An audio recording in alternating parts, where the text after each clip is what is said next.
Why you naka? Cool. He's out. Yeah, cool. Okay, so why are you here? I'm just here to stress out, my dissatisfaction, with the current happenings, in the government. So basically, that is why I'm here. Yeah. So given the Gambians here, Pangigina, a whole lot, has happened. We've seen that, we lost almost close to 100 kids that died, from the Aki medicine saga. We've also seen that, we lost over $300 million at the ports. We've also seen that, 2 cops, were killed at the Sukura traffic light.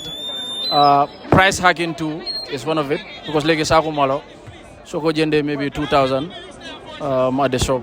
The following day, if you go, it might skyrocket, to another price too. So all those happenings, are what triggered this protest. So a whole lot, has been going on, that is not right in the country.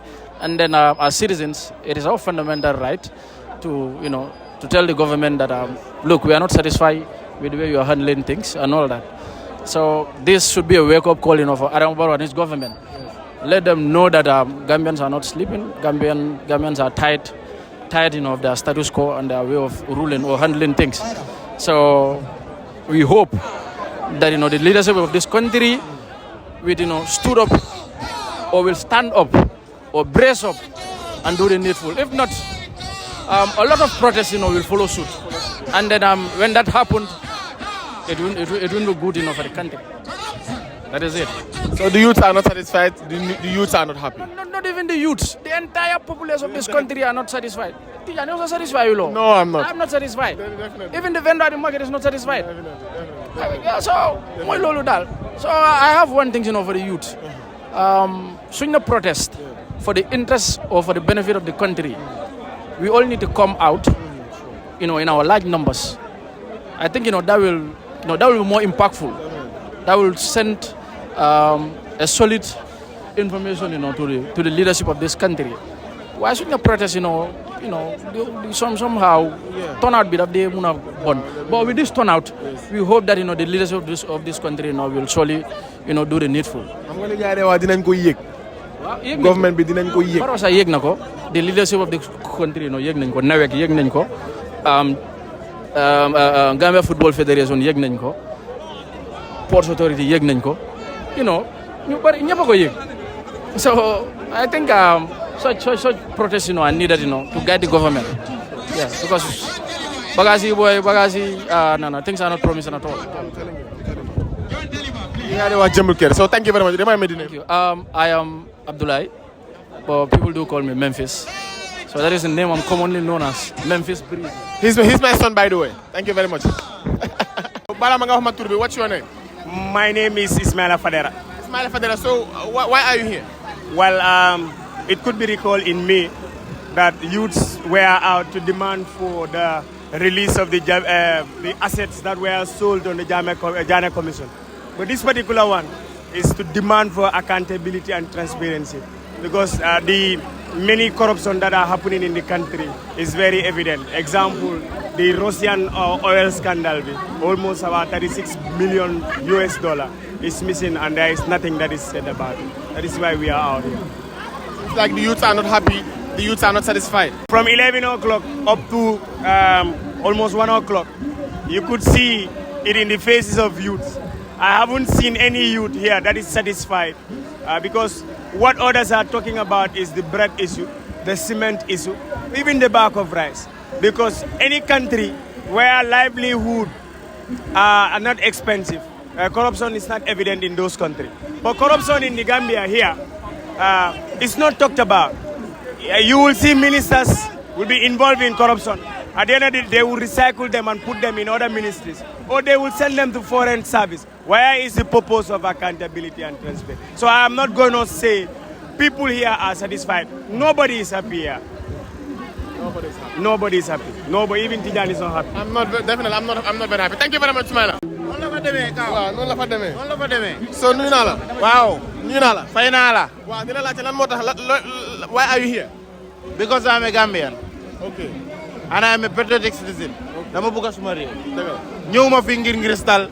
ñëw ma fi ngir ne waa poste ñëw na wala ñëwut understand nga lii pour ñëpp la lu tax nga ñëw fi yow.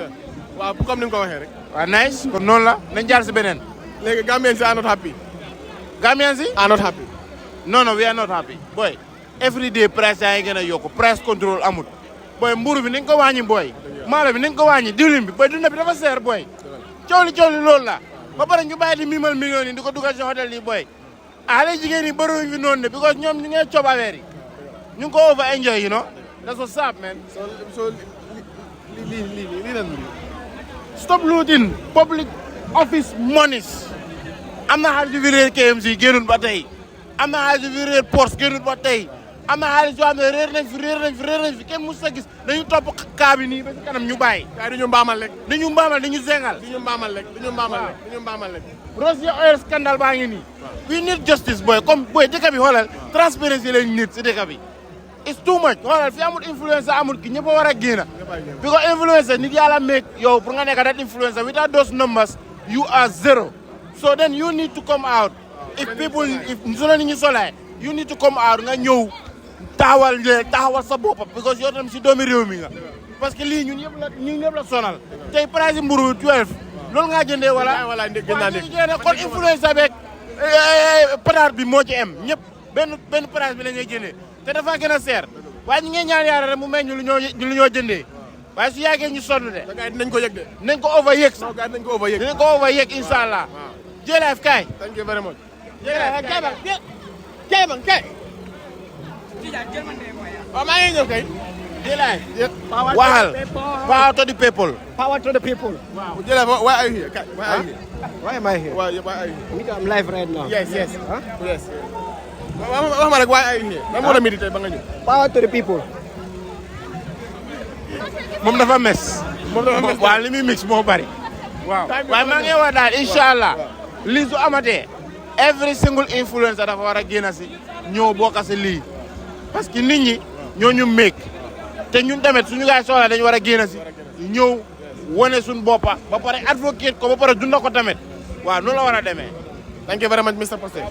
Boy yow nga ne naka. Hey, TU. léegi yow la moo la métti. Do you stand happy? Mburu bu cher bi. mu ñu lor. lu ma wale. Mburu bu cher bi. mu ñu lor. half mura bota léegi seen ko ñaata la. $20. $20. half mura ak la laawa sax. Hamburu ak bota $20. $20. léegi ful ñaata la moo nekk. $40. $40. xam nga man lekkakat laa. man ñebe laa léegi na lekka. half mura ñebe suma school. xam nga ñaata la. $35. léegi ful mura ñebe soo ko waree lekk.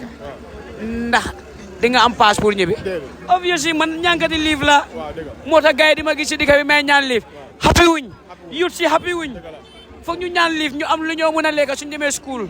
ñu am fa lu ñoo jànga. waaye tija am la fa lu ma wiif waay. The youth are not happy. ñu dem. Kay bul dog kay. Walaikum salam. But why are you here? We are here to protest.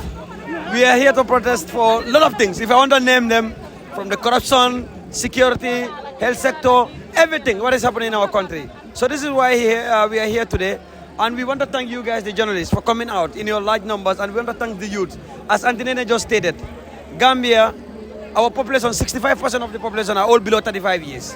So which means if we come together as one people, we can be able to effect the change. So this is my message to all the young people to come out next year this time. Let us register, let us vote, let us start drives. We need to start drives. We need to educate the youth. We need to start talking about their voting rights and the power of the numbers. Under 35 years old, 65% of the population of less than 2.5 million Gambians. Let's stop talking about what you are unhappy about. Create a coalition and teach people and show them how to vote and register them to vote. The voting is in the numbers. You cannot change what's already happening. Those leaders are going nowhere and they're not going to change. But your vote can make the change. That's the message you should be sending. Register people to vote. You have the numbers. Create a coalition that is going to vote, that's going to teach them how to vote. Do not vote on tribal lines. Do not vote on party lines. Vote for people that are going to work in your interests. And when you start doing that, Gambia will change. Definitely. But if you don't do that, I'm sure 90% of the people here did not register to vote. So what's the point of having all of these people? And they're banking on you not going to the polls to vote next year because they know you don't follow through. Register people to vote, send the right messages. They will vote them out. Thank you very much. Story. It's very easy. Very easy. Thank you very much. Thank you very much. Thank you very much. maa ngi lay ziar. waaw fay naa la. naka affaire yi. sant yàlla bu baax. ma bëggoon xam la moo tax why are you here today. dama feebar sa waaye dinaa fi ñëw maay king baati askan wi. dama ñëw pour ñu feeñal kulunaay. di wax président Adama Barrow ni message bi yaa ko moom. da nga disappoint xale yi. jàmm nga ñun ndaw yi. yaakaaruñu woon lii si yow. yow ñun ñoo la jëloon campagne la ànd ak yow jox la réew bi.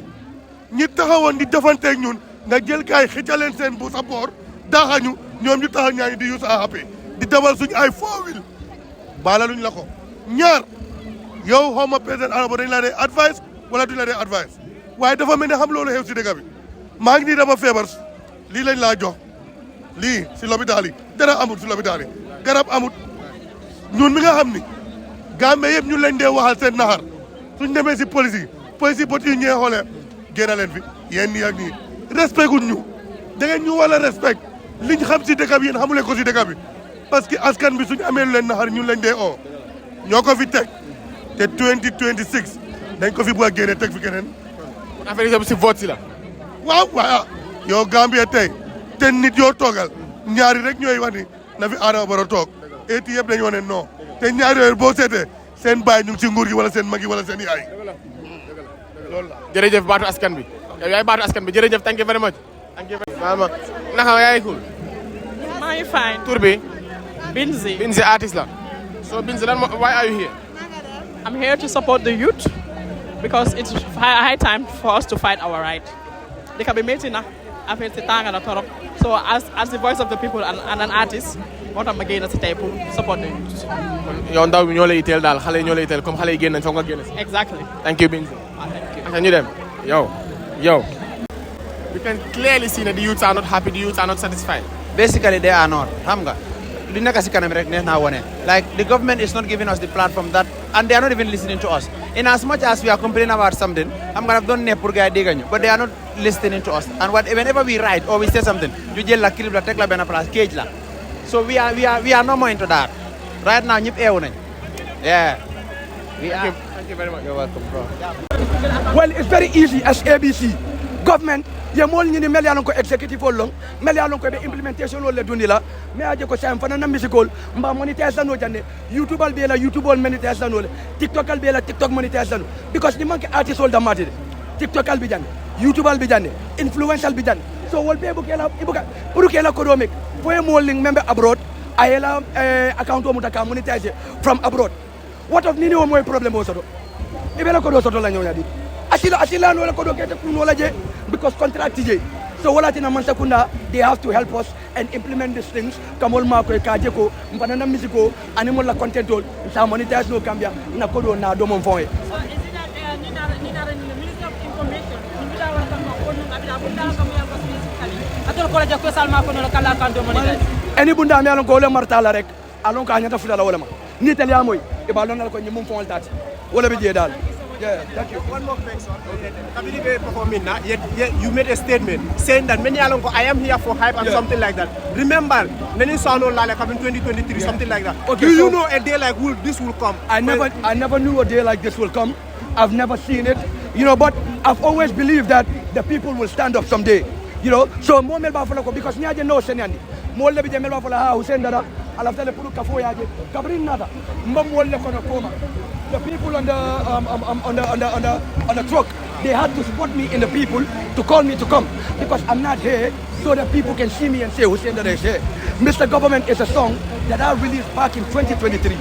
Puruka itandi lako Hussein Dada man kem bilom aka start kala frustration ol tandi. Meta itandi kan.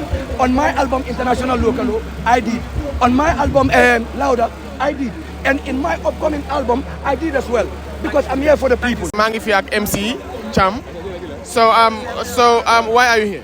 Well, maa ngi fi alhamdulillah bokk ci solidarity ak ndawi Gambia ndawi bëgg seen réew lii dafa nekk lu nga xam ne genuine cause la lu leer la ku xam ne dafa jóg taxaw ne dañuy xeex corruption si réew mi ku mu ne ñu nekk si government bi ak ñu nekk si government bi sax dañu war a welcome lii because tey développement mënut a am teg xeexuloo corruption so da nga war a xeex corruption nga gis ne képp ko xam ne dem na si lopitaan yi am fa garab soo gisee Africa ñaakut ba du mën a war a mën manager suñu ressources yi mooy problème bi so foog naa tey lii dafa am solo xeex bi across the board la war a nekk man MC Thiam bi de su ma jàppee corruption nañ ko implement man loolu laa gëm dama gëm ne tey ay commission si yëpp amul njëriñ lu am njëriñ mooy audit report am na bu nga xam ne loo war def mooy jox ko police yi implement ko rek other countries Sénégal amatu ay commission lu am mooy rapport yi ay génne rek jox ko police implement ko waaye di moo yaa ngi génne commission di moo yaa ngi génne moo xaalis di moo yaa ngi fere beneen xaalis pare am nga office bu nga xam ne loolu mooy liggéeyam bu nga xam ne yaa ngi ko fay si government bi yow président lu war def mooy report bi si ñëw sa ko table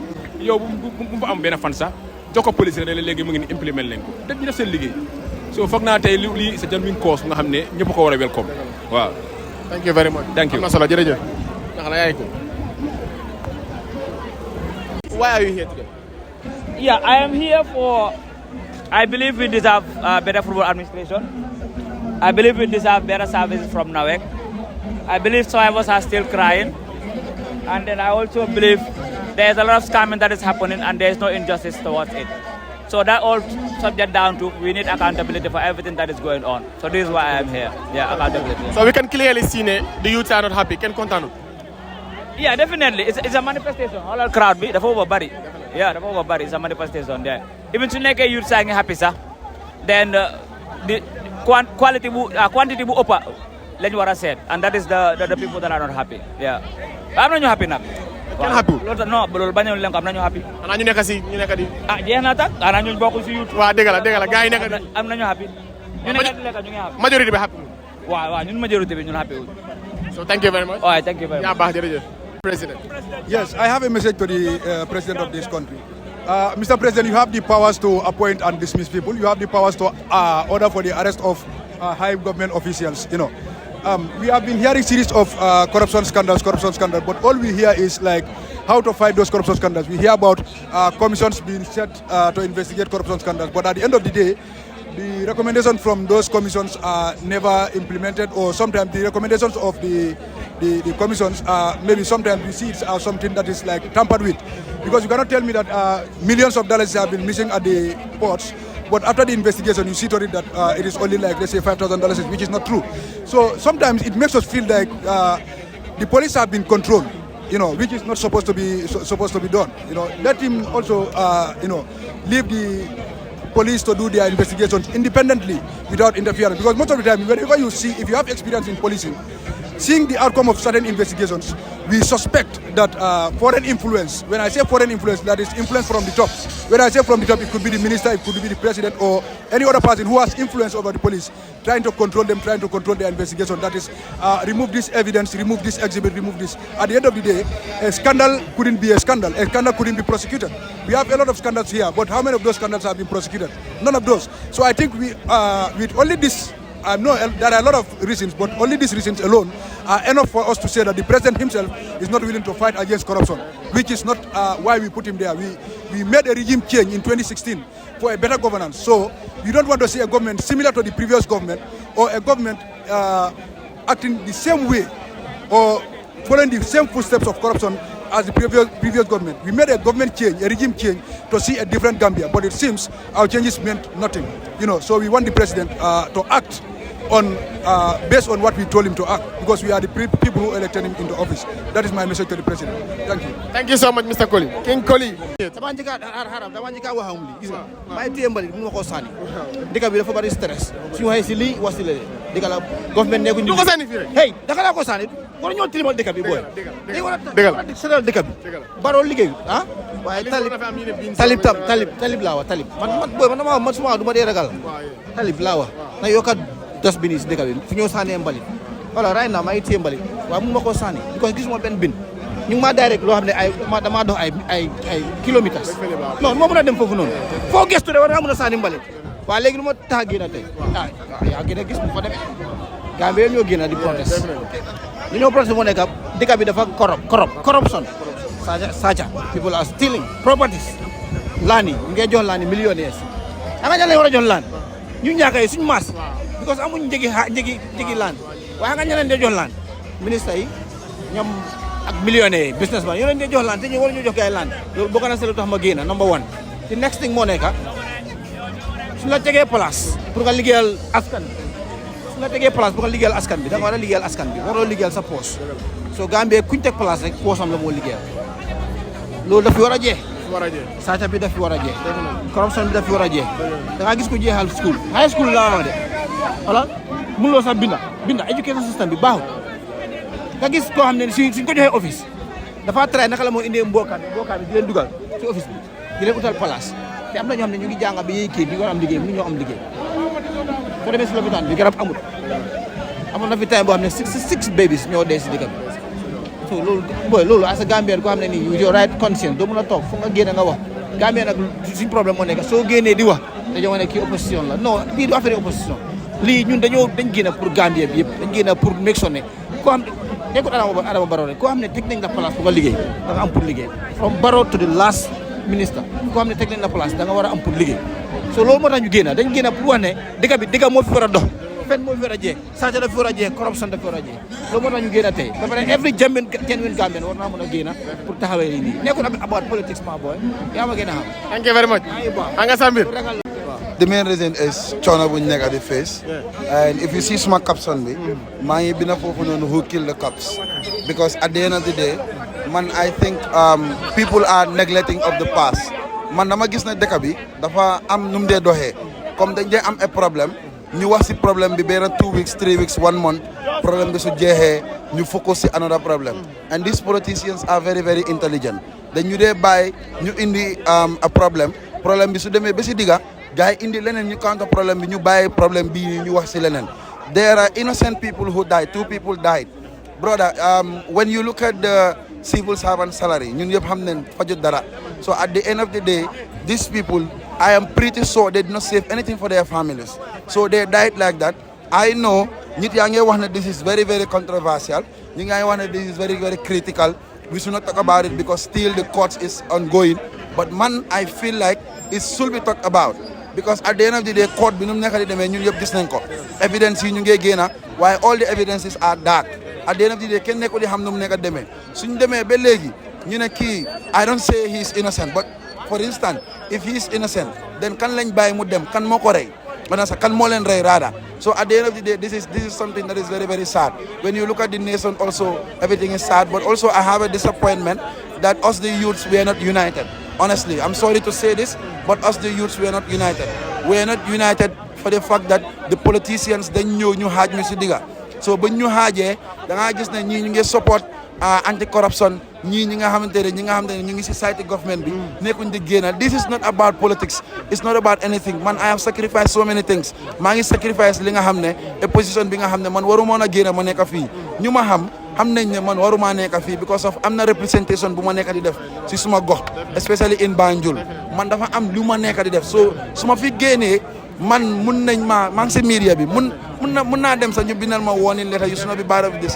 I should be neutral, but dafa am man lu ma jiital Gambia first. Man, apart from Gambia any other thing comes second or last. So I think ñun dañ war a génn ñu am benn baat this is the last chance that we have as a nation.